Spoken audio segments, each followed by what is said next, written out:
Assalamualaikum warahmatullahi wabarakatuh. Waalaikumsalam warahmatullahi wabarakatuh. Sobat religi, ruang Ariung si Cepot sarana informasi cerdas, elegan, praktis, orisinal, dan tepat. Podcastnya Kantor Kementerian Agama Kabupaten Bogor. Sobat religi, kembali kita akan mendengarkan tausiah dalam rangkaian kegiatan Kultum Ramadan bersama si Cepot. Alhamdulillah, kali ini kita akan mengambil tema saling memaafkan. Karena insya Allah di 10 hari terakhir ini kita sebentar lagi akan menghadapi Idul Fitri, ya, hari kemenangan. Untuk itu telah hadir bersama kita Bapak Kiai dari Kepala KUA, ya. Alhamdulillah, Pak Kiai Dr. Istihari. Assalamualaikum, Pak Kiai.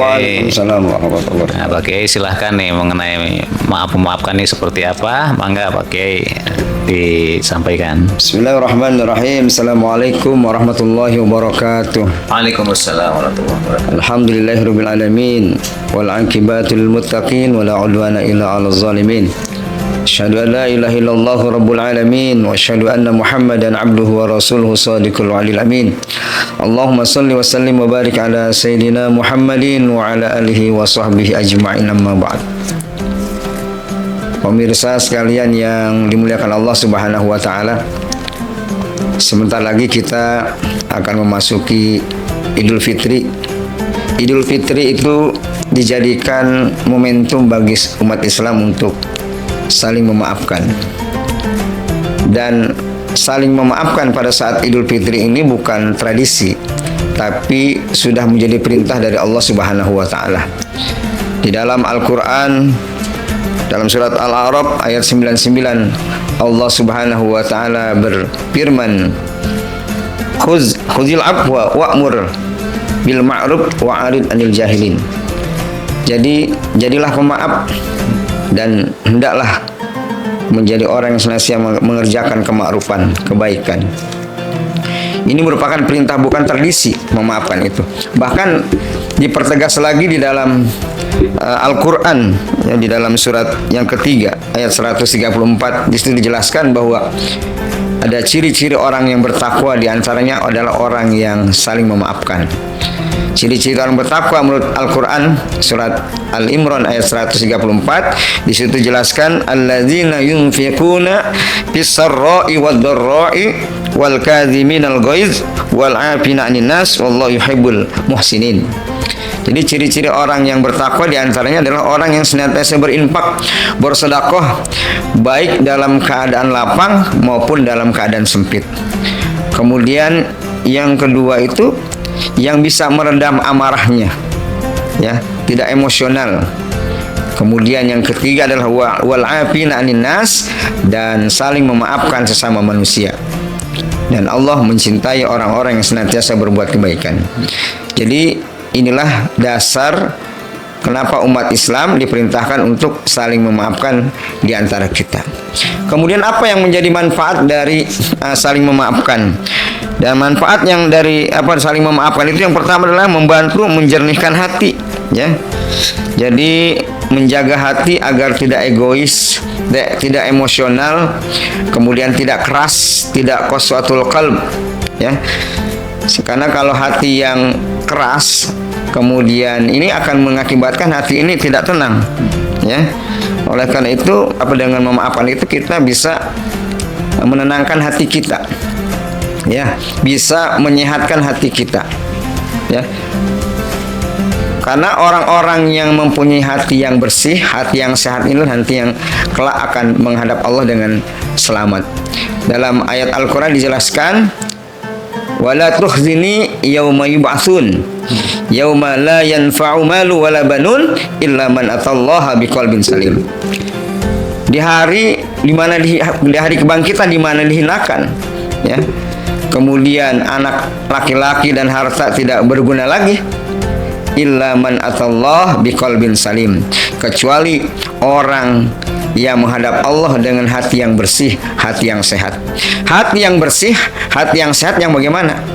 Yang tidak ada sifat iri, tidak ada sifat dengki, tidak ada sifat hasud, tidak ada sifat zulmun, ya, senantiasa berbuat zalim kepada sesama. Kalau ini penyakit hati ini tidak ada dalam diri kita, maka kita akan termasuk orang yang tenang ketika menghadap Allah nanti. Sehingga nanti kita termasuk orang yang dipanggil dengan sebutan ya ayyatuhan nafsul mutmainnah irji'i ila rabbika radiyatan mardiyah fadkhuli fi ibadi wadkhuli jannati. Kemudian yang kedua, pemirsa sekalian, manfaat dari saling memaafkan itu adalah mempererat silaturahim. Ya. Banyak ayat yang menjelaskan manfaat dari silaturahim ini, ya. Man ahabba ayyub satalahu fi rizqihi wa yunsa'alahu fi asarihi falyasir rahimah. Kalau ingin dipanjangkan umur, dimurahkan rezeki, kita hendaklah menyambung silaturahim. Bahkan ini merupakan perintah bagi orang yang bertakwa. Ya, kalau kita sudah bertakwa, sambung silaturahim. Itu ada dalam surat An-Nisa, wattaqullahallazi tasaaluna bihi wal arham. Kalau sudah bertakwa, maka kita menyambung silaturahim. Ya, jangan memutuskan silaturahim, karena orang yang memutuskan silaturahim itu tidak akan masuk surga. Dalam hadis dijelaskan, la yadkhulul jannah qata'ur rahim. Ya, tidak akan masuk surga orang yang memutuskan silaturahim. Man kana billahi wal yaumil akhir falyasil rahimah. Kalau kita beriman kepada Allah dan hari akhir, maka sambunglah silaturahim. Kemudian pemirsa sekalian, yang ketiga, manfaat dari saling memaafkan itu adalah menguatkan kesehatan fisik. Ya, kesehatan fisik, kesehatan batin yang mungkin selama ini di hati, di batin kita ada depresi segala macam, tekanan segala macam karena banyak musuh, ya akhirnya membuat penyakit. Ya, ini sangat berbahaya ya bagi kita, ya, karena penyakit ini justru akan membuat stres, ya. Oleh karena itu, dengan silaturahim, dengan saling memaafkan, hatinya, jiwanya akan menjadi tenang, ya, menjadi lebih terukur hatinya dalam menyikapi sebuah permasalahan dalam kehidupan. Dan yang terakhir, manfaat dari silaturahim itu adalah akan mendapatkan keberkahan dan ampunan Allah Subhanahu wa taala. Kenapa? Karena ini saling memaafkan ini adalah perbuatan yang sangat mulia di hadapan Allah Subhanahu wa taala. Kita pernah mendengar sebuah hadis yang sangat terkenal, ya. Di situ disebutkan salasun man kunna fihi hasabahu hisaba yasira.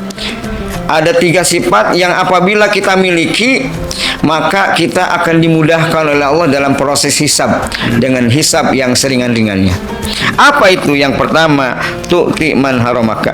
Ya, jadi memberi kepada yang enggak pernah memberi, ya, kemudian memaafkan diantaranya orang yang pernah berbuat zalim kepada kita. Ini perbuatan berat, ya, memaafkan orang yang pernah berbuat zalim kepada kita, ini perbuatan yang sangat berat, ya.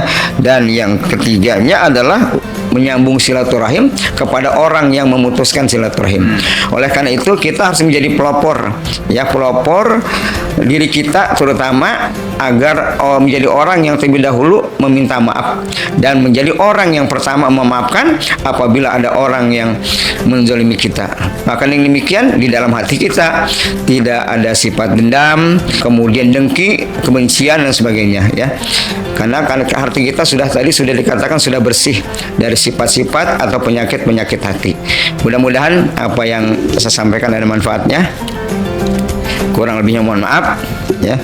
Dan selamat melaksanakan itikaf di 10 hari terakhir, dan kita nanti Idul Fitri dalam keadaan bersih, suci, bagaikan bayi yang baru dilahirkan. Dan jangan lupa silaturahim, memperkuat silaturahim. Kita jadikan momentum Idul Fitri nanti sebagai momentum untuk mendekatkan diri kepada Allah, semakin mendekatkan diri kepada Allah dan mendekatkan kekerabatan kita kepada sesama keluarga kita, terutama tetangga dan sesama anak bangsa yang lain. Terima kasih. Assalamualaikum warahmatullahi wabarakatuh. Waalaikumsalam warahmatullahi wabarakatuh. Terima kasih, Kiai. Luar biasa sekali manfaat dari saling memaafkan, apalagi di bulan yang penuh berkah ini, dan selanjutnya adalah bulan penuh kemenangan di Idul Fitri nanti. Mudah-mudahan kita selalu menjadi orang yang bisa memaafkan, karena saking banyak banyak ya keutamaan saling memaafkan. Demikian Sobat Religi, sampai jumpa kembali di kesempatan yang lain. Wassalamualaikum warahmatullahi wabarakatuh. Waalaikumsalam warahmatullahi wabarakatuh. Salam si Cepot. Salam si Cepot.